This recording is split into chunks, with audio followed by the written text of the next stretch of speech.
It's the calm before the storm of stars. I'm on the red carpet, and there are no famous faces. So why am I here? Well, come on. Who could resist a little alone time with a golden guy? Before Hollywood's most beautiful and most talented compete for his attention, I want to give you a little reminder of why Oscar is so irresistible.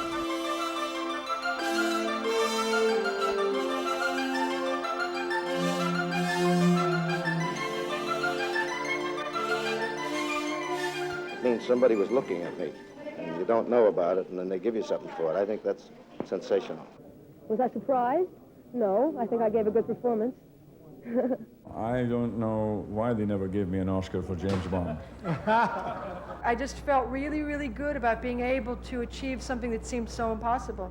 Well, sure, I think it's wonderful to have an evening like this. I mean, all these continents, it gives you a thrill to see all this connection and what film is actually done. Once again, Oscar has us all in a frenzy, and we're not talking about a young hunk here. The guy in the golden suit has been generating this kind of excitement for 83 years. Welcome to Hollywood. Everybody comes to Hollywood, got a dream. What's your dream?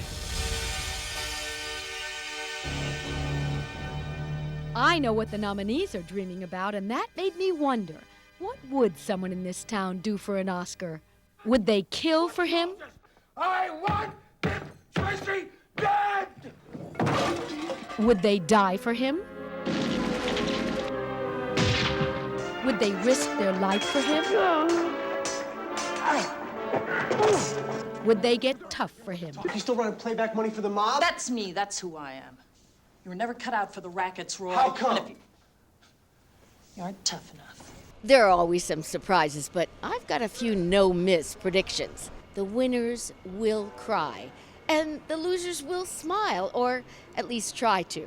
And the second the show is over, the stars will head to the governor's ball for a little champagne and a dazzling dinner that only Wolfgang Puck could pull off. When people come out, they get our smoked salmon Oscars, black truffle pizzas, potatoes with caviar and so forth. A huge sushi station where we're going to have 6 sushi chefs preparing little sushis because everybody is really hungry by the time they come out. We're going to have stone crabs and lobster and shrimp. And then when people sit down, thinking a little bit maybe of the King's Speech, we have a adobo sole. Very lovely. With a paella of vegetables on the side. So we're going to have 2, and I serve it in a black pan because I didn't see the black swan, but I serve it in a black casserole. It goes together. Does it tickle you to watch people just grabbing for the hors d'oeuvres? I know people love, and people love to eat, and people love it because they are so hungry. They didn't eat all day long, especially I think the women. You know, by the time they get ready, from makeup to hair to everything,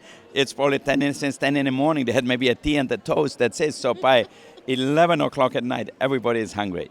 There are lots of surprises at your ball, but the one thing we know is that everybody gets an Oscar. How do you pull that off, Wolf? Because I've heard you promise that. Well, I give everybody an Oscar, or 2 Oscars really. We pack them up so people can take it home. In the old time, we gave them an Oscar and then people put them in a pocket. It started to melt down and everything. So now we wrap them up so everybody can get a golden chocolate Oscar to take home.